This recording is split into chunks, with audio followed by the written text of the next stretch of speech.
গল্পকথন by Kallol চ্যানেলে আপনারা শুনছেন জুল ভার্নের সায়েন্স ফিকশন গল্প মিস্টিরিয়াস আইল্যান্ড। আজ তৃতীয় পর্ব। জুনের শুরুতেই শীত নামল। প্রথমেই মোমবাতির প্রয়োজন বোধ করল অভিযাত্রীরা। ক্যাপ্টেনের নির্দেশে আবার গোটা 6 সিল মেরে আনল পেনক্রাফট। প্রথমে চুন আর চর্বি দিয়ে তৈরি হলো সাবান। সালফিউরিক অ্যাসিডের সাহায্যে আলাদা করে ফেলা হলো ক্যালসিয়াম সালফেট। বাকি রইল 3টি ফ্যাটি অ্যাসিড, ওলিক, মার্গারকি আর স্টিয়ারিক। শেষ দুটোকে কাজে লাগিয়ে মোমবাতি বানিয়ে ফেললেন হার্ডিং। শাকসবজির আগা পাকিয়ে তৈরি হলো মোমের সলতে। বেশি শীত পড়তে শুরু করলে গরম জামা কাপড় দরকার হবে। ভেড়ার মতো লোমওয়ালা অসংখ্য মুসমুন আছে ফ্র্যাঙ্কলিন হিলে, কিন্তু উলের কাপড় বোধহয় এ শীতে আর হচ্ছে না। পরে জুতো বানাবার জন্য সিলের চামড়া শুকিয়ে রাখা হলো। দুঃসময়ের জন্য প্রচুর মাছ আর খরগোশ নুন দিয়ে শুকিয়ে ভাড়ারে মজুত করল নেব। কয়েকটা নতুন যন্ত্র যেমন কাঁচি, করাত তৈরি করা হলো। কাঁচি দিয়ে দাড়ি গোপের জঙ্গল কেটে চেহারাটাকে পরিষ্কার পরিচ্ছন্ন করল অভিযাত্রীরা। পুরনো যন্ত্রপাতিগুলো ঘষে মেজে সাফ করা হলো। বিদঘুটে একটা করাতের সাহায্যে তৈরি হয়ে গেল চেয়ার, টেবিল, খাট, টুল, তাক ইত্যাদি। তৈরি হলো দুটো কাঠের পুল। গ্রানাইট হাউস থেকে দ্বীপের উত্তর প্রান্তে যেতে একটা ছোট্ট খাল পেরোতে হয়। একটা পুল খালের উপর বসিয়ে দেওয়া হলো। পানি ভাঙার ঝামেলা নেই বলে এবার যখন তখন যাওয়া যাবে সাগর তীরে। সাগর সৈকতে পড়ে থাকা রাশি রাশি ঝিনুক আর শামুক কুড়িয়ে এনে ভাড়ারে রাখল নেব আর পেনক্রাফট। টক শরবত তৈরির জন্য এক জাতের গাছের শিকড়, চিনি তৈরির জন্য মেপল গাছ, চায়ের বিকল্প হিসেবে এক প্রকার ঘাস, সবই আছে দ্বীপে। নেই শুধু রুট। সময় পেলে ব্রেড ফ্রুট জাতীয় গাছ খুঁজে বেড়ালেন ক্যাপ্টেন কয়েকদিন। হঠাৎ একটা জিনিস পেয়ে ওই গাছ আর খুঁজতে হলো না। রিচমন্ডে থাকাকালীন হারবার্টকে কয়েকটা পায়রা কিনে দিয়েছিলেন পেনক্রাফট। পায়রাগুলোকে রোজ গমের দানা খাওয়াতো হারবার্ট। একটা দানা কিভাবে যেন ঢুকে গিয়েছিল ওর কোটের সেলাইয়ের ফাঁকে। সেই দানাটাই সেদিন খুঁজে পেল হারবার্ট, আর তাই দেখেই খুশিতে আত্মহারা হয়ে গেলেন ক্যাপ্টেন। রুটির অভাব তাহলে মিটল? ওই এক দানাতেই রুটি? আশ্চর্য হয়ে প্রশ্ন করল হারবার্ট। ওই দানাটাই মাটিতে পুঁতে ফেলো, ওটা থেকে প্রথম বছর পাওয়া যাবে 800 দানা। 800 দানা পুঁতলে দ্বিতীয় বছরে 6,40,000 দানা।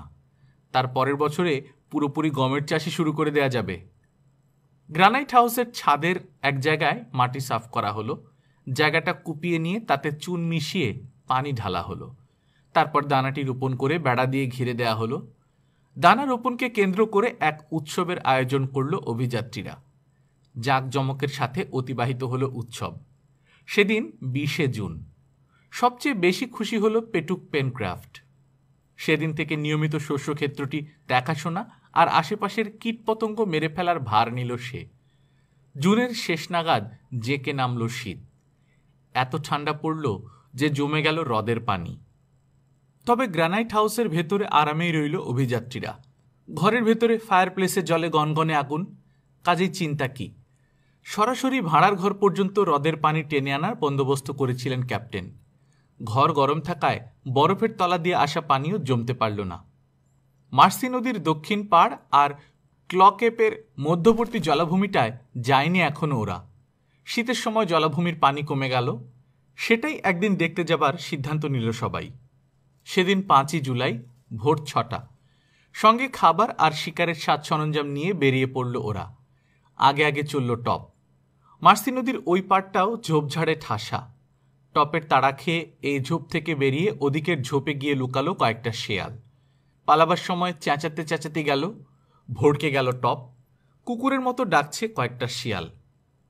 ওগুলো মেরু শিয়াল, বলল ক্যাপ্টেন। আরও পরে বেলা প্রায় 8টার দিকে সাগর তীর ঘেঁষা অনুর্বর জায়গা দিয়ে হাঁটতে লাগলো ওরা। পাহাড় নেই এদিকে। পেছনে ফিরে চাইলেন একবার ক্যাপ্টেন। প্রায় মাইল 4 পথ পেরিয়ে এসেছে ওরা। হাঁটতে হাঁটতেই একসময় ক্যাপ্টেন বললেন, গড়ন আর ভূপ্রকৃতি দেখে মনে হচ্ছে এককালে মহাদেশের অংশ ছিল দ্বীপটা। হয়তো কোনো প্রাকৃতিক দুর্যোগে সাগরের তলায় তলিয়ে গেছে মহাদেশ। প্রশান্ত আর আটলান্টিক মহাসাগরের প্রায় সব দ্বীপই কোনো না কোনো মহাদেশের সঙ্গে যুক্ত ছিল বলেই সন্দেহ করা হয়। তাই নাকি ক্যাপ্টেন? আশ্চর্য হয়ে বলল পেনক্রাফট। তাহলে তো লিঙ্কন আইল্যান্ডও যে কোনো সময় পানির তলায় চলে যেতে পারে। অসম্ভব কিছুই নয়। তবে তার আগেই হয়তো আমরা এখান থেকে চলে যেতে পারবো। কথা বলতে বলতে বিশাল জলাভূমিটার কাছে পৌঁছে গেল ওরা। জলাটার দৈর্ঘ্যে 5 মাইল, প্রস্থে মাইল 4 হবে। কিনারায় ছড়িয়ে আছে অসংখ্য আগ্নেয় শিলা। জলাটা পুরো ঘাসের চাপড়া, জলজ উদ্ভিদ, শ্যাওলা আর দুর্গন্ধময় পচা ঘাসে ঠাসা। মশার ডিপো ওটা। আর আছে অগণতি হাঁস, টিল আর স্নাইপ। আরও যে কত জাতের পাখি আছে তার সীমা সংখ্যা নেই। মানুষ দেখেও ভয় পেল না পাখির দল। এরাও মানুষ দেখেনি তাহলে? ইস, একটা বন্দুক থাকলে। বাকি কথাটা আঙুলের তুড়ি মেরে বুঝিয়ে দিল নাবিক পেনক্রাফট। শেষ পর্যন্ত তীর ধনুক দিয়েই কয়েকটা পাখি মারা হলো।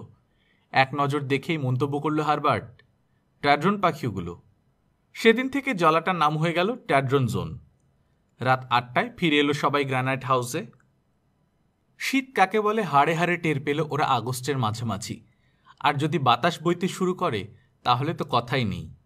হাড় ভেদ করে মজ্জায় গিয়ে ঢোকে যেন প্রচণ্ড ঠান্ডা। ঠাট্টা করে একদিন নেপকে বলেই ফেলল পেনক্রাফট, অন্তত একটা ভালুক পেলেও চামড়ার কোট বানিয়ে দিতে পারতাম তোমাকে। কিন্তু ভালুক পাওয়া গেল না দ্বীপে। প্রসপেক্ট হাইটের ওদিকের জঙ্গলে রোজ ফাঁদ পাতে পেনক্রাফট আর নেব। শেয়াল ছাড়া আর কিছু ফাঁদের ধারে কাছেও আসে না। দু একটা শেয়াল মাঝে মাঝে আটকা পড়ে ফাঁদে। স্পিলেটের পরামর্শে মরা শেয়ালের টোপ দিয়ে ফাঁদ পাতা হতেই অবস্থার পরিবর্তন ঘটল। একদিন একটা পেকারি, এক জাতের শুয়োর, ধরা পড়তে লাগলো ফাঁদে। কিছু খরগোশও ধরা পড়ল। এর মাঝেই হঠাৎ একদিন আঁধার হয়ে এলো আকাশ। বরফ পড়া শুরু হলো। সাদা হয়ে গেল সবুজ বনভূমি। নিরুপায় হয়ে গ্রানাইট হাউসে আবদ্ধ হয়ে থাকতে হলো অভিযাত্রীদের।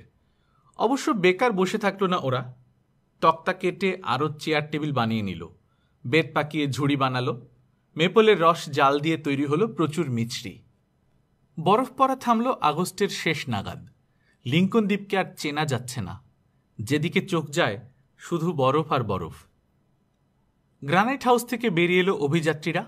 প্রথমেই গেল ফাঁদের কাছে। নখযুক্ত থাবার চিহ্ন দেখা গেল ফাঁদের আশেপাশে। বেড়াল গোষ্ঠীর চতুষ্পদ প্রাণী। প্রচণ্ড ঠান্ডায় হয়তো পশ্চিমের বন ছেড়ে চলে এসেছে। চিন্তিত হলো ওরা। কয়েকদিন পর আবার বরফ পড়া শুরু হলো। আবার গ্রানাইট হাউসে আটকে থাকতে হলো ওদের। একটা অবাক কাণ্ড ঘটতে দেখল এই সময়। মাঝে মাঝে কুয়োটার কাছে ছুটে গিয়ে গজরায় টপ। মনে হয় কোনো জলজন্তু এসে আশ্রয় নেয় কুয়োর তলায়। কুকুরটার রকম সকম দেখে ভাবলেন ক্যাপ্টেন। এর কিছুদিন পরই এমন একটা ঘটনা ঘটল যে রীতিমতো শঙ্কিত হলো অভিযাত্রীরা। সেদিন 26শে অক্টোবর। শীত কমে যাওয়ায় বরফ গলতে শুরু করেছে। একটা বেশ বড়সড় পেকারি, সাথে কয়েক মাসের বাচ্চা সহ ফাঁদে আটকা পড়েছে। তাই দেখে দারুণ খুশি পেনক্রাফট।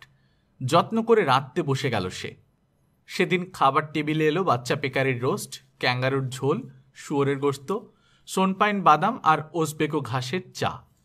বাচ্চা পেকারিটার একটা অংশ কেটে নিয়ে মুখে পুরল পেনক্রাফট। পরক্ষণেই চেঁচিয়ে উঠে হাত চাপা দিল মুখে।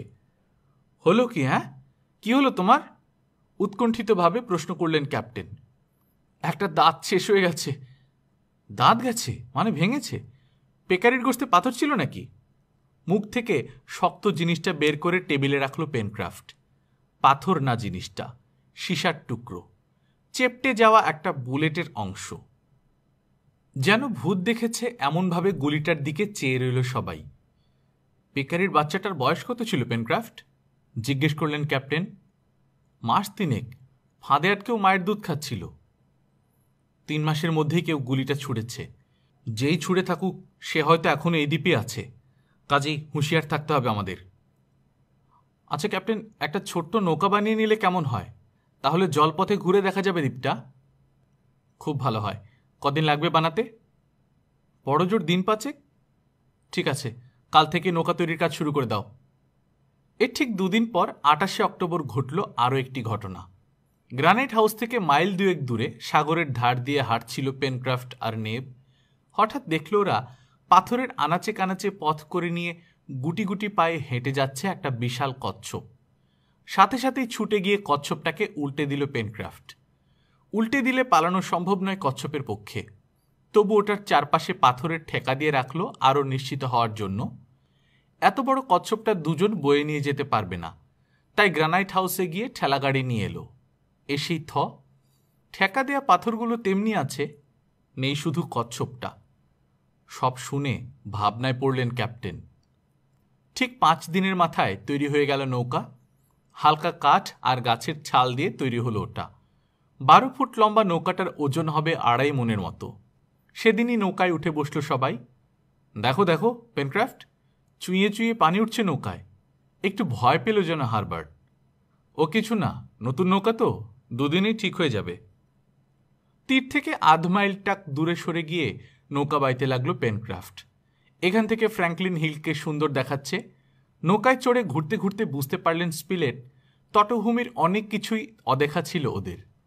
ঘণ্টাখানেক পরে প্রবল বিস্ময়ে হঠাৎ চেঁচিয়ে উঠল হারবার্ট। আরে ওটা কি? ওই যে! আঙুল তুলে তীরের দিকে দেখালো সে। হারবার্টের নির্দেশিত দিকে চাইল সবাই। বিশাল দুটো পিপের মাঝখানে একটা সিন্দুক পড়ে আছে বেলাভূমিতে। তাড়াতাড়ি তীরে ভেরানো হলো নৌকা। বালির মাঝে সিন্দুকটা প্রায় গেড়ে যাবার জোগাড় হয়েছে। নিশ্চয়ই ভারী কিছুতে ঠাসা ওটা। আশেপাশে জাহাজ ডুবি হলো নাকি? সিন্দুকটার তালা ভাঙতে গেল পেনক্রাফট, কিন্তু বাধা দিলেন ক্যাপ্টেন। এখানে ভাঙা ঠিক হবে না। কাজেই পিপে সহ সিন্দুকটা জোয়ারের পানিতে ভাসিয়ে নৌকার পেছনে বেঁধে টেনে আনা হলো গ্রানাইট হাউসে। তারপর হারবার্ট আর নেব ছুটে গিয়ে উঠল একটা বড় গাছের মগডালে। যতদূর চোখ যায় তীক্ষ্ণ দৃষ্টিতে চারদিকে চেয়ে দেখল দুজনে। কিন্তু জাহাজ তো দূরের কথা, একটা ভাঙা মাস্তুলও চোখে পড়ল না। যন্ত্রপাতির সাহায্যে অতি সাবধানে বাক্সটা খুলল পেনক্রাফট। খুলেই চক্ষু স্থির। এ কি করে সম্ভব? আরব উপন্যাসের দেশে হাজির হয়েছে নাকি ওরা? দস্তার পাত দিয়ে মোড়া সিন্দুকের ভেতরটা জামা কাপড়, বই, রান্নার সরঞ্জাম, অস্ত্রশস্ত্র আর যন্ত্রপাতিতে ঠাসা। বেঁচে থাকতে হলে কয়েকজন সভ্য মানুষের যা যা দরকার তার সবই আছে ওতে। ক্যাপ্টেনের জন্য কাঁটা কম্পাস, দূরবীন, সেক্সট্যান্ট, থার্মোমিটার, ব্যারোমিটার থেকে শুরু করে নেবের জন্য সসপ্যান, থালা বাসন, স্টোভ, কেটলি, ছুরি, স্পিলেটের জন্য বন্দুক, বুলেট, বারুদ, ছররা, ভোজালি পাওয়া গেল। আর আছে জামা কাপড়, অভিধান, বাইবেল, বিভিন্ন বিষয়ের বিজ্ঞানের বই, সাদা কাগজ, ডায়েরি, এমনকি একটা ক্যামেরা ও ফটো তোলার যাবতীয় সরঞ্জামও আছে। কিন্তু একটা ব্যাপারে আশ্চর্য হলেন ক্যাপ্টেন। এত জিনিসের কোনোটার গায়ে লেখা নেই ওগুলো কোন দেশের তৈরি। খুশিতে ধেই ধেই করে নাচতে ইচ্ছে করছে ওদের, শুধু পেনক্রাফট ছাড়া। মুখ গোমড়া করে বলল, সবই পাইয়ে দিল আরব্য উপন্যাসের ভূত। সিন্দুকের ভেতর একটু তামাক পুড়ে দিলে কি ক্ষতি ছিল? ওর কথাটা শুনে হো হো করে হেসে উঠল সবাই। রাতের খাওয়ার পর বাইবেলটা হাতে নিয়ে নাড়াচাড়া করছে ক্যাপ্টেন। এমন সময় পেনক্রাফট বলল, একটা কুসংস্কারে বিশ্বাসী আমি ক্যাপ্টেন। বাইবেলটার বাঁধায়ের দিক টেবিলে খাড়া অবস্থায় রেখে হাত ছড়িয়ে আনুন। বাইবেলের যে জায়গাটা আগে খুলবে সেখানে আমাদের এই পরিস্থিতিতে কি করা উচিত তার নির্দেশ পেয়ে যাবেন। কথাটা হাস্যকর হলেও কি মনে করে ক্যাপ্টেন তাই করলেন। আস্তে করে দুভাগ হয়ে টেবিলে বিছিয়ে পড়ল বাইবেলের দিকটা। কে যেন একটা সরু কাঠি গুজে রেখেছিল বাইবেলের ওই পাতা দুটোর মাঝখানে। 7ম অধ্যায়ের 8ম শ্লোকের পাশে লাল পেন্সিল দিয়ে চিহ্নিত করা রয়েছে। জোরে জোরে চিহ্নিত জায়গাটা সবাইকে পড়ে শোনালেন ক্যাপ্টেন। ঈশ্বরের কাছে যা চাওয়া যায় তাই পাওয়া যায়। যে খুঁজবে তাকে সেই পাবে। পরদিন ভোরে জাহাজডুবি হয়ে সত্যি কেউ দ্বীপে উঠেছে কিনা দেখার জন্য নৌকায় চেপে রওনা দিল অভিযাত্রীরা। জোয়ার এসেছে তখন মার্সি নদীতে। মাঝ নদীতে নৌকাটা নিয়ে গিয়ে হাল ধরে বসে রইল পেনক্রাফট। জোয়ারের টানে আপনি ভেসে চলল নৌকা। এক জায়গায় তীরের খুব কাছাকাছি চলছিল নৌকা। ওই সময় রাই সর্ষের গাছ খুঁজে পেল হারবার্ট। দেখে রেগে গেল পেনক্রাফট। সবই পাওয়া যাচ্ছে এই দ্বীপে, শালা শুধু তামাক গাছ ছাড়া, বিড়বিড় করে বলল সে। অনেকক্ষণ পর দেখা গেল ফাঁকা হয়ে আসছে গাছপালা। এখানে অত্যন্ত লম্বা, প্রায় 100 ফুটের কাছাকাছি এক জাতের গাছ দেখা গেল। ওগুলো ইউক্যালিপটাস, বলল হারবার্ট। এই গাছকে অস্ট্রেলিয়ায় কি বলে জানো? প্রশ্ন করলেন ক্যাপ্টেন। না তো। Fever tree. সেরেছে। জ্বর হয় নাকি এই গাছের? হয় না, তবে পালায়। অর্থাৎ যেখানে এই গাছ থাকে সেখান থেকে পালায় জ্বর। এর হাওয়া লাগলেও জ্বর সেরে যায়। নদীর দুতীরে শুধু আকাশ ছোঁয়া ইউক্যালিপটাস। আরও মাইল 2 এগোবার পর নদীর গভীরতা কমতে শুরু করল। গাছের ডালে লাফালাফি করছে অসংখ্য বানর। আরও কিছুটা এগিয়ে যাওয়ার পর নৌকার তলা মাটিতে ঠেকে গেল। আর এগোবে না নৌকা। টেনে নৌকাটাকে তীরে তুলে একটা গাছের গুঁড়িতে বেঁধে রাখল পেনক্রাফট। অপূর্ব সুন্দর জায়গাটা, গাছে ছাওয়া নির্জন বুনো এলাকা। ঠিক হলো এখানেই রাত কাটাবে অভিযাত্রীরা। রান্নার আয়োজন করা হলো। সকাল সকাল সেরে ফেলল ওরা রাতের খাওয়া। মশাল জ্বালিয়ে পাহারায় রইল নেব আর হারবার্ট। নির্বিঘ্নে কেটে গেল রাতটা। পরদিন ভোরে নাস্তা সেরে নিয়ে সবাই রওনা দিল। লতাপাতার ঝোপঝাড় কেটে লম্বা ঘাস মাড়িয়ে এগিয়ে চলল ওরা। উর্বর জমি আর ঘন জঙ্গল এদিকটায়। সকাল 9:30টায় বিশাল এক ঝর্ণার ধারে পৌঁছালো অভিযাত্রীরা। ঝর্ণাটা পেরোনোই এক সমস্যা। হঠাৎ কি দেখে হাঁটু পানিতে নেমে গেল পেনক্রাফট। পানিতে হাত ডুবিয়ে একটার পর একটা তুলতে থাকলো গলদা চিংড়ি। 5 মিনিটেই ভরে ফেলল বড়সড় একটা থলে। ওগুলো দেখে খুশিতে আত্মহারা নেব। কিন্তু যতই নতুন নতুন জিনিসের খোঁজ পাওয়া যাচ্ছে ততই বিমর্ষ হয়ে পড়ছে পেনক্রাফট। হতচ্ছাড়া এই দ্বীপে সবই আছে, নেই শুধু ওর তামাক। ঝর্ণাটা পেরোতে হলো না। ওটার তীর ধরে আধ ঘন্টা মতো হাঁটতেই সাগর দেখা গেল। দ্বীপের পূর্ব তীর পাথুরে, অথচ পশ্চিম তীরে দেখা যাচ্ছে ঘন জঙ্গল। সাগর পর্যন্ত গিয়ে পৌঁছেছে বনভূমি। দূর থেকে মনে হয় সবুজ লাইনিং দিয়ে ঘিরে ফেলা হয়েছে নীল সাগর। মাইল দুয়েক এভাবে গিয়ে বিরল হয়ে এসেছে গাছপালা। এরপর বহুদূর এগিয়ে গেছে তীরভূমি। এতটা এসে তো জাহাজডুবির কোনো চিহ্ন পেলাম না, বলল হারবার্ট। সত্যি কি কেউ আছে এই দ্বীপে? চিহ্ন সত্যি পেলাম না, উত্তর দিলেন স্পিলেট। কিন্তু দ্বীপে যদি কেউ নাই থাকে, পেকারির বাচ্চাটাকে গুলি করল কে? একটু থেমে দুপুরের খাওয়া সেরে আবার শুরু হলো চলা। অন্তত সার্পেন্টাইন পেনিনসুলার শেষ পর্যন্ত দেখতেই হবে। 5টা পর্যন্ত হেঁটেও পৌঁছানো গেল না জায়গা মতো। রাত কাটাবার জন্য একটা জায়গা খুঁজতে গিয়ে বাঁশঝাড়টা চোখে পড়ল হারবার্টের। উৎসুকভাবে ওকে বাঁশঝাড়ের দিকে চাইতে দেখে জিজ্ঞেস করল পেনক্রাফট, বাঁশ দিয়ে কি হবে? কি হবে? ঝুড়ি হবে, ঘরের বেড়া হবে। চাই কি ভারতীয়দের মতো বাঁশের কোড়ো খাওয়া যেতে পারে? তীরের কাছেই ঢেউয়ের আঘাতে পাহাড়ের গায়ে সৃষ্টি হয়েছে একটা গহ্বর। ওর ভেতরেই থাকা যায় কিনা দেখার জন্য ভেতরে ঢুকতে গেল হারবার্ট আর পেনক্রাফট। সাথে সাথে গুহার ভেতর থেকে ভেসে এলো ক্রুদ্ধ গর্জন। এক লাফে হারবার্টকে নিয়ে একটা পাথরের আড়ালে লুকালো পেনক্রাফট। গর্জনটা স্পিলেট শুনেছেন। আওয়াজ শুনে মনে হলো কোনো বড় জানোয়ার। বন্দুক হাতে ছুটে এলেন তিনি। আরেকবার কলজে কাঁপানো ডাক ছেড়ে গুহার মুখে বেরিয়ে এলো একটা জানোয়ার। বিশাল বুনো বেড়ালের মতো জানোয়ারটার হলদে গায়ে কালো ছোপ, জাগুয়ার। বন্দুক তুলে গুলি করলেন স্পিলেট। দু চোখের ঠিক মাঝখানে লাগলো গুলি। সেখানেই গড়িয়ে পড়ল জাগুয়ারটা। চামড়াটা দেখে দারুণ খুশি হলো নেব। সাথে সাথেই জাগুয়ারের চামড়া ছাড়াতে বসে গেল সে। গুহার ভেতর জাগুয়ারের উচ্ছিষ্ট বহু হাড় পাওয়া গেল। দেখে শুনে মনে হলো মাত্র একটা জানোয়ারই ছিল ওই গুহায়। মধ্য এশিয়ার তাতারদের জীবনযাত্রার অনেক খুঁটিনাটি তার ভ্রমণ বৃত্তান্তে লিখে গেছেন মার্কো পোলো।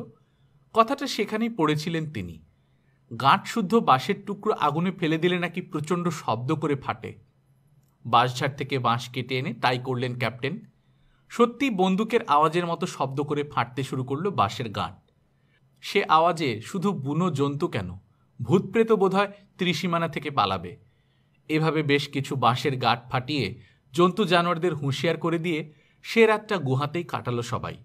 ভোর পর্যন্ত একটানা জ্বলতে থাকলো গুহার মুখে পুঁতে দেয়া কাঠের মস্ত মশাল। পরদিন 1 নভেম্বর সকাল থেকেই দ্বীপের দক্ষিণ তীর ঘেঁষে চলা শুরু হলো। ঠিক হলো দক্ষিণ তীরে জাহাজডুবির চিহ্ন খুঁজে রাতের আগেই মার্সি নদী পেরিয়ে গ্র্যানাইট হাউসে পৌঁছতে হবে। নৌকাটা যেখানে আছে সেখানেই থাকুক কয়েকদিন। নৌকাটা নিরাপদেই থাকবে ওখানে, কি বলো? পেনক্রাফটকে উদ্দেশ্য করে বললেন স্পিলেট। কি করে বলি, বলল পেনক্রাফট। কচ্ছপের ঘটনাটা মনে নেই? আসলে জোয়ারের পানিতে উল্টে গিয়ে ভেগেছিল কচ্ছপটা। আমার তা মনে হয় না, স্বগতোক্তি করলেন ক্যাপ্টেন। অত দূরে জোয়ারের পানি আসতে পারে না।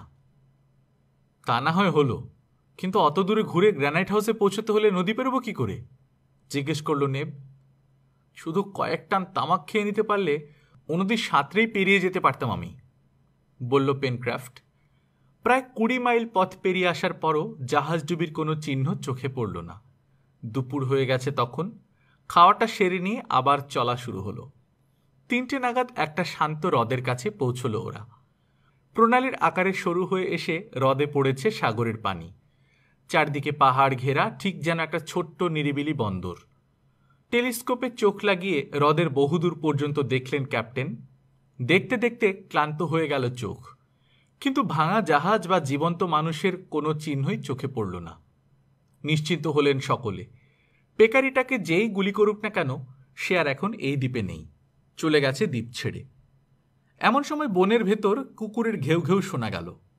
চমকে উঠে চারদিকে চাইলে সবাই, টপ নেই। তবে কি ওই চেঁচাচ্ছে? দৌড়ে বনের ভেতর গিয়ে ঢুকলো ওরা। টপই ডাকছে, মুখে একটা কাপড়ের টুকরো। একটা দেবদারু গাছের গোড়ায় দাঁড়িয়ে আছে টপ। ওদের দেখে কাপড়ের টুকরোটা মুখ থেকে ফেলে দিয়ে ওপরের দিকে চেয়ে আবার ঘেউ ঘেউ করে উঠল। টপের দৃষ্টি অনুসরণ করে ওপরের দিকে চাইল সবাই। পরক্ষণেই চেঁচিয়ে উঠল পেনক্রাফট, ওই তো জাহাজডুবির চিহ্ন। বিরাট একটা সাদা কাপড় ঝুলছে গাছের মাথায়। ওরই অংশ হয়তো ছিঁড়ে মাটিতে পড়েছিল, তাই কুড়িয়ে পেয়েছে টপ। ওটা জাহাজের পাল নয় পেনক্রাফট, বলল স্পিলেট। ওটা আমাদের বেলুনের ধ্বংসাবশেষ। বেলুনটা দেখে খুশি হলো সবাই। সবার জন্যই পোশাক বানানো যাবে ওটা দিয়ে। তরতর করে গাছে উঠে গেল হারবার্ট, পেনক্রাফট আর নেব। ঘণ্টা দুয়েক পরিশ্রমের পর দড়ি দাঁড়ার জট ছাড়িয়ে প্রায় আস্ত বেলুনটাই মাটিতে নামানো হলো। জীবনে আর কোনোদিন বেলুনে চড়ছি না, ওটা দিয়ে পাল বানাবো আমি, একটা বড় নৌকার পাল, বলল পেনক্রাফট। অত বড় বেলুনটাকে বয়ে নিয়ে যাওয়া সম্ভব নয়, তাই পাহাড়ের গুহায় একটা নিরাপদ জায়গায় রেখে দেয়া হলো ওটা। পরে এসে নিয়ে যাওয়া যাবে। এত সব করতে বেলা গড়িয়ে সন্ধ্যা হয়ে গেল। আজ আর গ্রানাইট হাউসের বাইরে রাত কাটাবে না ভেবে রওনা দিল অভিযাত্রীরা। যাবার আগে জায়গাটার নাম দিয়ে গেল পোর্ট বেলুন। সিন্দুকটা যেখানে পাওয়া গিয়েছিল সে জায়গাটার নাম রাখা হয়েছিল ফ্লোটসাম পয়েন্ট। ওখানটায় যখন পৌঁছল ওরা, দিনের আলো নিভে গিয়ে আঁধার নেমেছে তখন দ্বীপের বুকে। মার্সি নদীর প্রথম বাঁকটার কাছে পৌঁছতেই প্রায় 11টা বেজে গেল। প্রায় 80 ফুট চড়া নদী এখানে। কাছে এসেই ফিসফিস করে হারবার্ট বলল, কি যেন পানিতে ভাসছে। তাই তো, ফিসফিস করে শব্দটা উচ্চারণ করেই প্রায় চেঁচিয়ে উঠল হারবার্ট। প্রায় চেঁচিয়ে উঠল পেনক্রাফট, আরে ওটা তো আমাদের নৌকোটা, এখানে এলো কি করে? সম্পূর্ণ ভুতুড়ে কাণ্ড। নৌকাটাকে কাছে টেনে আনার পর দড়ি পরীক্ষা করে দেখলেন ক্যাপ্টেন। মনে হলো পাথরে ঘষা খেয়ে ছিঁড়ে গেছে দড়ি। নৌকায় করেই নদীটা পার হলো সবাই। যদিও ভেলা বানিয়ে নদী পার হতে হবে ভেবে রেখেছিল ওরা, কিন্তু রহস্যময় এই ঘটনাটা সবার মন ভার করে রাখল। চিমনির কাছে নৌকাটাকে তুলে রেখে গ্রানাইট হাউসের দিকে চলতে শুরু করলো ওরা। বাড়ির কাছাকাছি আসতেই আবার চেঁচাতে শুরু করলো টপ। টপের চেঁচানোর কারণ বোঝা গেল আরও একটু এগোবার পর। যাবার সময় গ্রানাইট হাউসে ওঠার ঝুলন্ত সিঁড়িটা যথাস্থানে ঝুলিয়ে রেখে গেছে ওরা। এখন আর নেই সিঁড়িটা। অন্ধকারে ভালো মতো দেখা যাচ্ছে না। আশেপাশে পড়ে যায়নি তো? মশাল জেলে অনেক খোঁজা হলো, কিন্তু পাওয়া গেল না সিঁড়ি। এক্কেবারে গায়েব। পেকারিটাকে গুলি করেছিলেন যিনি, সেই ভদ্রলোকই আমাদের বাড়ি দখল করেছেন হয়তো। ক্ষোভে বুঝে এলো স্পিলেটের গলার স্বর। গালাগালি শুরু করে দিল পেনক্রাফট। একবার মনে হলো হালকা গলায় কে যেন হেসে উঠল গ্রানাইট হাউসের ভেতরে। নিরুপায় হয়ে সেই রাতটা চিমনিতে কাটালো সবাই। সারা রাত গ্রানাইট হাউসের সামনে পাহাড়ে থাকলো টপ। ভোর হতেই ছুটে এলো ওরা গ্রানাইট হাউসের কাছে। সিঁড়ির ওপরের অংশটা যেমন ঝুলছিল তেমনি আছে। নিচের অংশটা কেউ তুলে রেখেছে চাতালে। জানালাগুলো বন্ধই আছে, তবে দরজাটা খোলা। একটা বুদ্ধি এলো হারবার্টের মাথায়। দড়ির মাথায় তীর বেঁধে সিঁড়ির নিচের ধাপ লক্ষ্য করে ছুড়ল সে। বার কয়েক চেষ্টার পর সিঁড়ির ধাপ গলে নিচের দিকে পড়ল তীরটা। এবার নিচের অংশ ঢিল দিলেই সরসর করে নেমে আসবে তীর বাঁধা দড়ির মাথা। দুটো মাথা একসাথে হয়ে গেলেই টেনে নামিয়ে নেওয়া যাবে সিঁড়ি। তাই করতে যাবে ওরা, হঠাৎ এমন সময় বিদ্যুৎ বেগে বেরিয়ে এলো একটা হাত। এক টানে আরও ওপরে তুলে নিল সিঁড়িটা। তীরটা খুলে নিয়ে নিচে ছুড়ে দিল। সাথে সাথেই প্রচণ্ড রাগে চেঁচিয়ে উঠল পেনক্রাফট, গুলি করে খুলি ফুটো করে দেব, শুয়োরের বাচ্চা। কাকে গুলি করবে? জিজ্ঞেস করল নেব। ওই হারামজাতাটাকে। দেখলে না হাতটা? ওটা মানুষের হাত না। হ্যাঁ তাই তো, হঠাৎ মনে হলো পেনক্রাফটের। মিশমিশে কালো লোমো স্বাদটা মানুষের হতে পারে না। মিনমিন করে বলল, ওটা কি? যদ্দূর মনে হয় ওরাং ওটাং, মানে শিম্পাঞ্জি। হঠাৎ এক ঝটকায় খুলে গেল দুটো জানালা। একসাথে উঁকি মারল বেশ কটা মুখ। দাঁত ভ্যাংচাতে শুরু করলো অভিযাত্রীদের দিকে চেয়ে। ওরাং ওটাংই। একটা আজব লড়াই শুরু হলো ওরাং ওটাং আর মানুষের মধ্যে। আবার তীর বাঁধা দড়িটা ছুড়ল হারবার্ট। সিঁড়ির উপরে ধাপ দিয়ে গলে গেল তীরটা। দ্রুত হাতে ওই মাথাটা নামিয়ে আনল সে। এবার দড়ির মাথা দুটো ধরে নিচের দিকে টানতে লাগলো সবাই মিলে। নেমে যাচ্ছে দেখে সিঁড়ির উপরের অংশ ধরে টেনে রাখল শিম্পাঞ্জির দল। টানাটানিতে পট করে ছিঁড়ে গেল দড়ি। উপায়ন্তর না দেখে গুলি চালানো শুরু করলো ওরা। এবার গুলি খেয়ে নিচে পড়ে গেল একটা জানোয়ার। বুঝে গেল ওরা গুলি কি জিনিস। চকিতে ঘরের ভেতর অদৃশ্য হয়ে গেল শিম্পাঞ্জির দল। গ্রানাইট হাউসের কাছে থেকে সরে গেল অভিযাত্রীরা। লুকিয়ে রইল পাথরের আড়ালে। উদ্দেশ্য, শিম্পাঞ্জিরা ভাববে হতাশ হয়ে চলে গেছে ঘরের মালিকরা, কাজেই বেরিয়ে আসবে বাইরে। কিন্তু অত বোকা না মানুষের পূর্বপুরুষ। সমগোত্রেরই গরিলাদের মতন চট করে রাগে না ওরা। বেবুনদের মতো গর্ধব না। ওদের ধৈর্যের কাছে হার মানতে হলো অভিযাত্রীদের। বিরক্ত হয়ে বেরিয়ে এলো অভিযাত্রীরা। গাঁইতি শাবল দিয়ে হ্রদের দিকের সুড়ঙ্গের মুখ ভেঙেই ঢুকতে হবে ওদেরকে। সেদিকে রওনা হতে যাবে এমন সময় হঠাৎ চেঁচিয়ে উঠল টপ। টপের ডাকে ওপরের দিকে চাইল অভিযাত্রীরা। আশ্চর্য, হঠাৎ কেন যেন ভয় পেয়ে গেছে ওরাং ওটাংয়ের দল। এ জানালা ও জানালায় ছোটাছুটি করে বেড়াচ্ছে ওগুলো। সুযোগ পেয়ে গুলি চালাতে শুরু করলো অভিযাত্রীরা। কয়েকটা ওরাং ওটাং নিচে পড়ে যেতেই বাকিগুলো বেরিয়ে এসে ছুট লাগালো। অদৃশ্য হয়ে গেল পাহাড়ের আড়ালে। আরও বিস্ময় বাকি ছিল তখন। ওরাং ওটাংগুলো চলে যেতেই সরাত করে নিচে এসে পড়ল সিঁড়িটা। মনে হলো কেউ যেন নিচে ঠেলে ফেলে দিল ওটা। তাড়াতাড়ি সিঁড়ি বেয়ে ওপরে উঠল সবাই।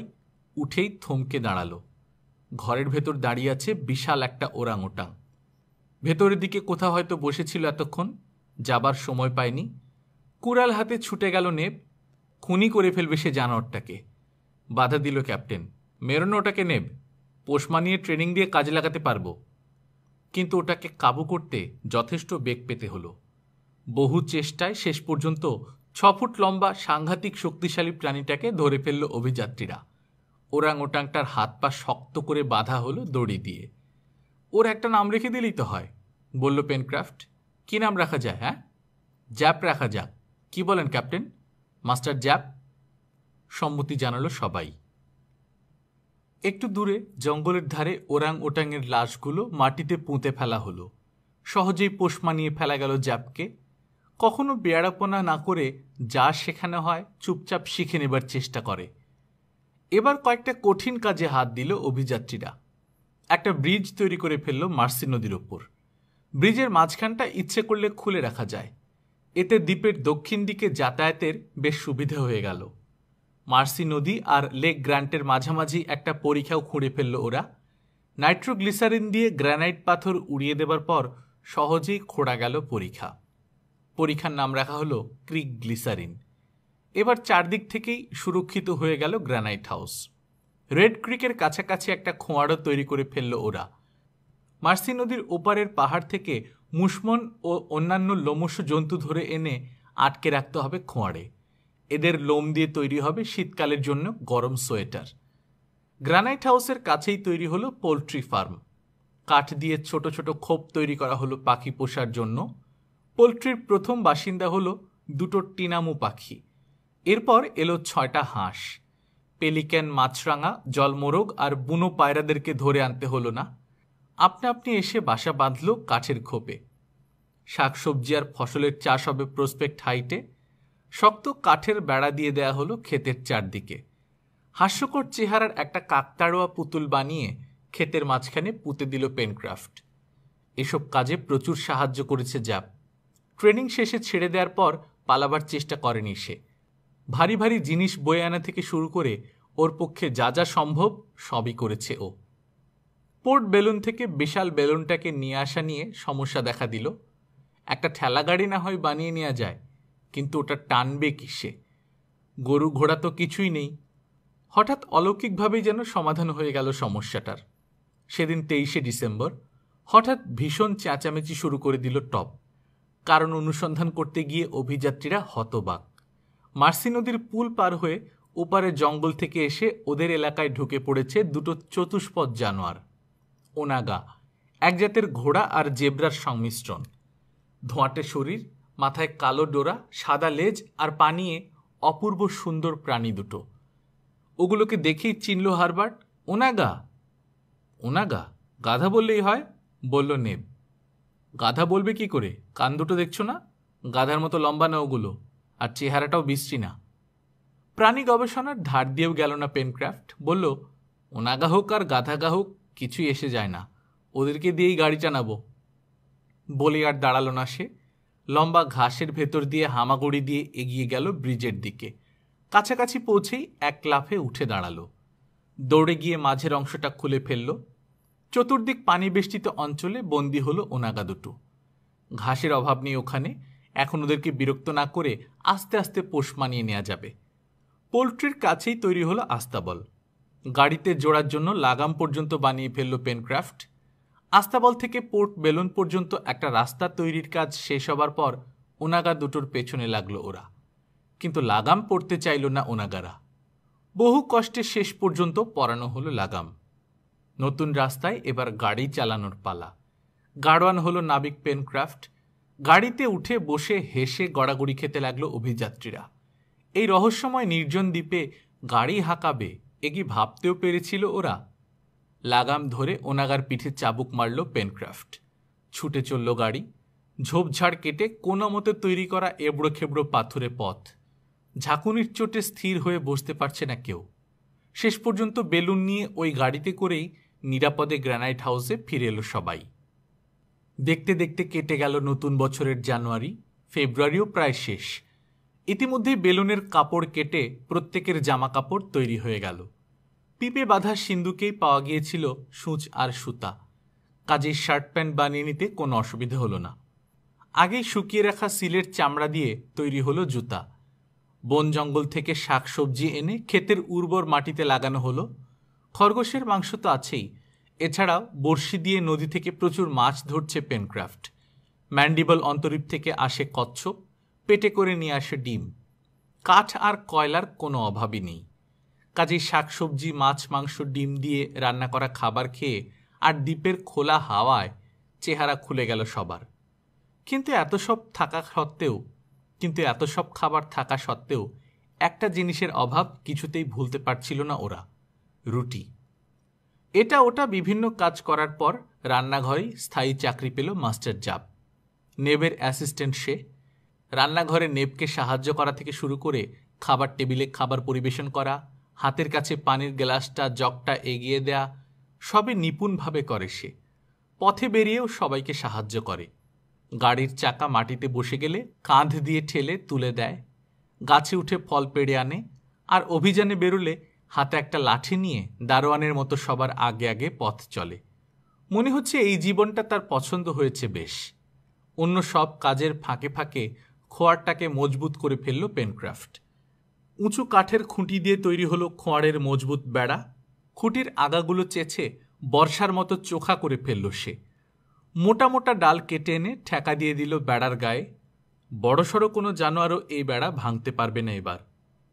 ফেব্রুয়ারির শেষে শুরু হলো পশু ধরার কাজ। মুশমনের চারণ খেতে পৌঁছল ওরা এক সকালে। চারণ ক্ষেতের দুদিকে পাহারায় রইল পেনক্রাফট, হার্ডিং, নেব আর জাব। খোয়ারের দিকটা খোলা রেখে বাকি একদিক থেকে তাড়া লাগালো হারবার্ট আর স্পিলেট। তাড়া খেয়ে খোলা দিকে ছুট লাগালো মুশমনের দল। খোয়ারের খোলা গেট দিয়ে সোজা ভেতরে ঢুকে পড়ল বেশ কয়েকটা। বাকিগুলো পালিয়ে গেল এদিক ওদিক। খোয়ারের গেট বন্ধ করে দিয়ে প্রাণীগুলোকে গুনে ফেলল ওরা। মোট 30টা মুশমন আটকা পড়ে গেছে খোয়ারে। 10টা পাহাড়ি ছাগলও ঢুকে পড়েছে ওদের সাথে। মহা খুশি অভিযাত্রীরা। পশম, চামড়া আর ভালো জাতের মাংসের বন্দোবস্ত হয়ে গেল। চাই কি ছাগলগুলো বাচ্চা দিলে দুধও পাওয়া যাবে। খুশি মনে গ্রানাইট হাউসে ফিরে গেল ওরা। এবার কৃষিকাজে মন দিল সবাই। খুঁজে পেতে বন থেকে এক ধরনের বীজ নিয়ে এলো হারবার্ট। চাপ দিলেই তেল বেরোয় ওগুলো থেকে। ওই বীজ জমিতে বুনে দেয়া হলো। তেলের চিন্তাও নেই আর। একরকম গাছের শিকড় থেকে তৈরি করা হলো বিয়ার জাতীয় মদ। একদিন হাঁস জাতীয় দুটো বাস্টার্ড পাখি এসে আস্তানা গাড়ল পোল্ট্রিতে, আর এলো দুটো বন মোরগ। গরমের দিনে বসে বিশ্রাম নেবার জন্য লতাপাতা দিয়ে ঘিরে একটা বারান্দা মতো তৈরি হলো প্রসপেক্ট হাইটের কিনারায়। দিনের শেষে এখানে বসে নিজেদের অতীত, বর্তমান, ভবিষ্যৎ নিয়ে আলোচনা আর গল্প করে অভিযাত্রীরা। চুপচাপ সবার কথা শুনে যান ক্যাপ্টেন সাইরাস হার্ডিং। কাজের কথা ছাড়া একটা কথাও বলেন না। ভাবেন দ্বীপের রহস্য নিয়ে। ওরা এখানে আসার পর থেকে অনেকগুলো রহস্যময় ঘটনা ঘটে গেল পরপর, কিন্তু কোনোটারই সমাধান পাওয়া গেল না আজও। মার্চের আরম্ভেই শুরু হলো ঝড় বৃষ্টি। বাইরের দুর্যোগ হলেও ঘরের ভেতর বসে নেই কেউ। এই সময় সবাই ধরে বসল ক্যাপ্টেনকে। একটা লিফটের বড় দরকার। সিঁড়ি বেয়ে ভারী জিনিস গ্রানাইট হাউসে তোলা বড় কষ্টকর। তা বানিয়ে নেওয়া যাবে। কখন থেকে শুরু করতে চাও? জিজ্ঞেস করলেন ক্যাপ্টেন। এখন থেকেই, কিন্তু লিফট চলবে কিসের শক্তিতে? প্রশ্ন করল পেনক্রাফট। পানির শক্তিতে। একটা চোঙার এক প্রান্তে কয়েকটা প্রোপেলার লাগালেন ক্যাপ্টেন, অন্যদিকে একটা চাকা। একটা লম্বা দড়ির এক প্রান্ত বেঁধে দেওয়া হলো চাকায়। গ্রানাইট হাউসের ভেতরের ছোট্ট ঝর্ণাটার উপর বসানো হলো চোঙাটা। চোঙার প্রোপেলার বসানো অংশটা রইল পানিতে। হ্রদ থেকে খাবার পানি ভেতরে আনার জন্যই ঝর্ণাটা কেটেছিলেন ক্যাপ্টেন।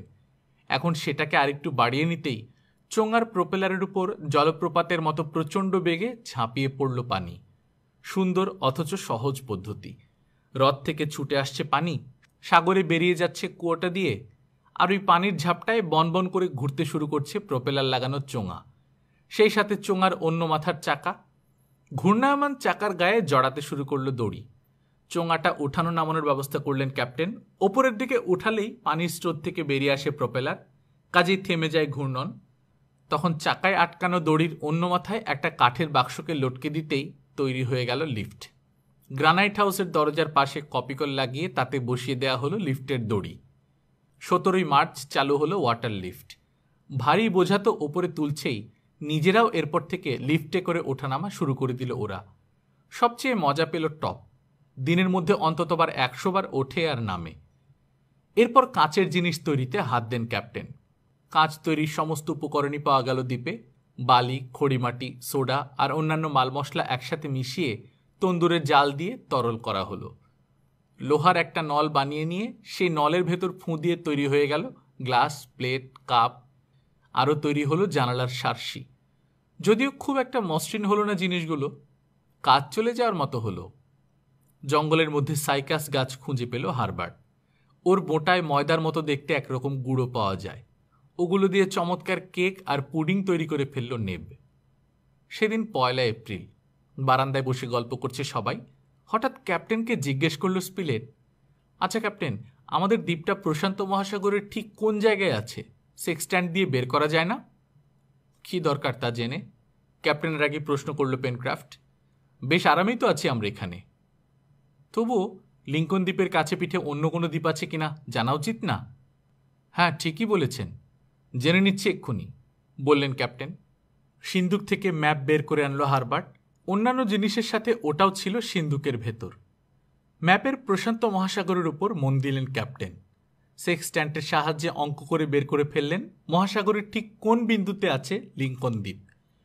কিন্তু ঠিক ওই বিন্দুতে কোনো দ্বীপের চিহ্ন নেই ম্যাপে। তবে লিঙ্কন দ্বীপ ম্যাপের যেখানে থাকার কথা তার থেকে 150 মাইল উত্তর পূবে ট্যাবর নামে একটা দ্বীপ আছে। কথাটা সবাইকে বললেন ক্যাপ্টেন। ওই ট্যাবর দ্বীপেই যাব। ডেকওয়ালা একটা বড় নৌকা বানিয়ে নেব। ঠিকমতো হাওয়া পেলে 2 দিনেই পৌঁছে যাব ট্যাবর দ্বীপে, বলল পেনক্রাফট। রাজি হলো সবাই। আবহাওয়া ভালো থাকে অক্টোবরে। তার আগেই নৌকা বানানোর কাজ শেষ করতে হবে। হাতে মাত্র 2 মাস সময় আছে। এর মধ্যেই বানাতে হবে নৌকা। কাজে লেগে গেল পেনক্রাফট। উদয়াস্ত কঠোর পরিশ্রম করতে শুরু করলো সে। সকালে কাজে বেরোবার সময়ই সারাদিনের খাওয়া সাথে নিয়ে যায়। চিমনি আর প্রসপেক্ট হাইটের মাঝখানে তৈরি হলো ডকইয়ার্ড। ভালো গাছ কেটে তক্তা করে সারি দিয়ে রাখা হলো পাহাড়ের গায়ে। 35 ফুট লম্বা করতে হবে নৌকাটা। পেনক্রাফটকে সাহায্য করতে লাগলেন ক্যাপ্টেন। শিকার নিয়ে মত্ত রইল স্পিলেট আর হারবার্ট। আর ওই শিকারকে ভালো মতো রেঁধে পরিবেশন করা হলো নেবের কাজ। শিকার করতে গিয়েই সেদিন মস্ত আবিষ্কারটা করে বসলো হারবার্ট আর স্পিলেট। গাছটার সোজা ডালে বড় বড় থ্যাবড়া পাতা, থোকায় থোকায় ঝুলছে আঙুরের মতো ফল। সাথে সাথেই চেঁচিয়ে উঠল হারবার্ট। কাজের কাজ হয়েছে একটা। পেনক্রাফট জানতে পারলে খুশিতে হার্ট ফেলিনা করে বসে। কি গাছ, তামাক নাকি? ওই জাতীয়ই।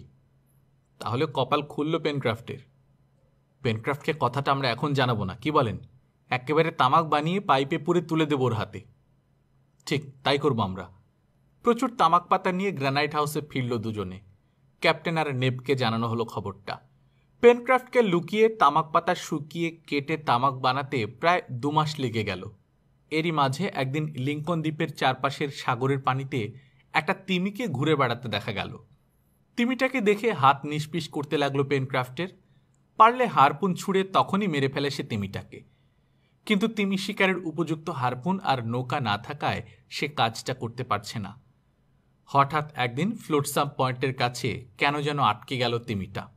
ব্যাপারটা প্রথম দেখল নেব, আর সবাইকে খবরটা জানাতেই ঊর্ধ্বশ্বাসে ছুটল ওরা সাগর তীরে। হাজার হাজার মাংসাশী পাখি উঠছে ফ্লোটসাম পয়েন্টের আকাশে। মরার গন্ধ পেয়েছে ওরা। মারা গেছে তিমিটা। বাঁ পাশের পাঁজরে গেঁথে আছে একটা হারপুন। দ্বীপটার কাছে পিঠেই তাহলে তিমি শিকারী আছে, বললেন স্পিলেট। তা নাও হতে পারে মিস্টার স্পিলেট। হারপুন নিয়েও অনেক সময় তিমি হাজার হাজার মাইল ছুটে চলে যায়, আর এটাও যে তা করেনি কি করে বুঝবো? তিমিটার দিকে তাকিয়ে বলল পেনক্রাফট। একসময় তিমি শিকারী জাহাজে চাকরি করেছে পেনক্রাফট। এই ব্যাপারে তার জ্ঞান আর সবার চাইতে বেশি। তিমিটার কাছে গিয়ে হারপুনটা পরীক্ষা করল সে। ম্যারিয়া স্টেলা ভিনিয়ার্ড কথাটা পরিষ্কার লেখা আছে হারপুনের হাতলে। সাথে সাথেই একটু যেন অন্যমনস্ক হয়ে গেল পেনক্রাফট। ভিনিয়ার্ড তার জন্মস্থান। মেরিলা স্টেলা জাহাজটাও চেনা। পচন ধরার আগেই তিমির গায়ের সবচেয়ে দরকারি অংশ চর্বির স্তর কেটে আনলো পেনক্রাফট। ভবিষ্যতে কাজে লাগবে বলে রেখে দিল দরকারি কিছু হাড়। তিমির বিশাল দেহের বাকি অংশটা পড়ে রইল ওখানেই। অল্পক্ষণেই ওটা খেয়ে শেষ করবে শিকারী পাখির দল। 2.5 ফুট পুরু চর্বির স্তর বড় বড় টুকরোয় কেটে জাল দেয়া হলো মাটির পাত্রে। শুধু জিভ আর নিচের ঠোঁট থেকেই বেরোলো 1000 পাউন্ড তেল। স্টিয়ারিন আর গ্লিসারিন তৈরি করতে লাগবে এই তেল। আলোও জ্বালানো যাবে। তিমির কিছু হাড় সমান মাপে ছোট করে কেটে একদিকে চোখা করে নিলেন ক্যাপ্টেন। তিমির হাড় এভাবে কেটে বাঁকা করে নিয়ে বরফের তলায় চাপা দিয়ে রাখে রাশিয়া আমেরিকার অ্যালুইসিয়ান শিকারীরা। কয়েকদিন পর ওগুলো তুলে নিয়ে চর্বি মাখিয়ে টোপ হিসেবে ফেলে রাখে জঙ্গলের ধারে। ওগুলো দেখলেই গিলে ফেলে ক্ষুধার্ত জানোয়ার। পাকস্থলীর তাপে ছিটকে সিধে হয়ে যায় বাঁকা হাড়। অল্পক্ষণেই নাড়ি ভুড়ি ছ্যাঁদা হয়ে মারা যায় হতভাগ্য জানোয়ার। ওই পদ্ধতিটাই ব্যবহার করতে যাচ্ছেন ক্যাপ্টেন। দেখতে দেখতে এসে গেল 31শে মে। সেদিন রাতের খাওয়ার পর উঠতে যাচ্ছিল পেনক্রাফট। কাঁধে চাপ দিয়ে বসিয়ে দিলেন ওকে স্পিলেট। আমার কাজ আছে মিস্টার স্পিলেট, গল্প করার সময় নেই, বলল পেনক্রাফট। আরেক কাপ কফি খাবে না? না। তামাক চলবে? কি বললেন? বিমূঢ়ের মতো সবার মুখের দিকে চাইতে লাগলো পেনক্রাফট। মিটিমিটি হাসছে নেব। একটা তামাক ঠাসা পাইপ ওর দিকে বাড়িয়ে ধরলেন স্পিলেট। ছোঁ মেরে পাইপটা নিয়ে নিল পেনক্রাফট। পরক্ষণেই মুখে পুরে টানতে শুরু করলো, কিন্তু ধোঁয়া বেরোলো না। তামাকে আগুন না দিয়েই টানতে শুরু করেছে সে। হেসে উঠে ওর দিকে আগুন এগিয়ে দিল হারবার্ট। তামাকে আগুন দিয়ে মিনিটখানেক চুপচাপ পাইপ টানল নাবিক। আশ্চর্য এক তৃপ্তি ফুটে উঠল ওর চেহারায়। তারপর মুখ থেকে পাইপটা সরিয়ে বলল, চমৎকার তামাক, তুলনা হয় না। এত বড় আবিষ্কারটা কে করলো শুনি? মিস্টার স্পিলেট, উত্তর দিল হারবার্ট। তড়াক করে চেয়ার ছেড়ে উঠে দাঁড়ালো পেনক্রাফট। এক টানে চেয়ার থেকে তুলেই জড়িয়ে ধরল স্পিলেটকে। আরে ছাড়ো ছাড়ো, করছো কি? জোর করে পেনক্রাফটের আলিঙ্গন থেকে মুক্ত হলেন স্পিলেট। আমি শুধু গাছটা দেখেছিলাম। হারবার্ট না চিনলে আর ক্যাপ্টেন তামাকটা তৈরি করে না দিলে তো কোনো কাজেই আসতো নয় গাছের পাতা। ওদিকে কথাটা একদিন তোমাকে জানতে না পারায় পেট ফুলে তো প্রায় মারাই যাচ্ছিল নেব। কাজেই ধন্যবাদটা সবাইকেই দাও। গল্পকথন বাই কল্লোল চ্যানেল আপনারা শুনছিলেন জুল ভার্নের সায়েন্স ফিকশন গল্প মিস্টেরিয়াস আইল্যান্ড। আজ 3য় পর্ব। আমরা নিয়মিত গল্প পাঠ করে শোনাচ্ছি। আপনারা যারা প্রথমবারের মতো শুনছেন কাইন্ডলি সাবস্ক্রাইব করে নেবেন। গল্প পাঠ ভালো লাগলে বন্ধুদের সাথে শেয়ার করবেন। নিজে ভালো থাকবেন, আশেপাশের লোকজনকে ভালো রাখবেন। টাটা।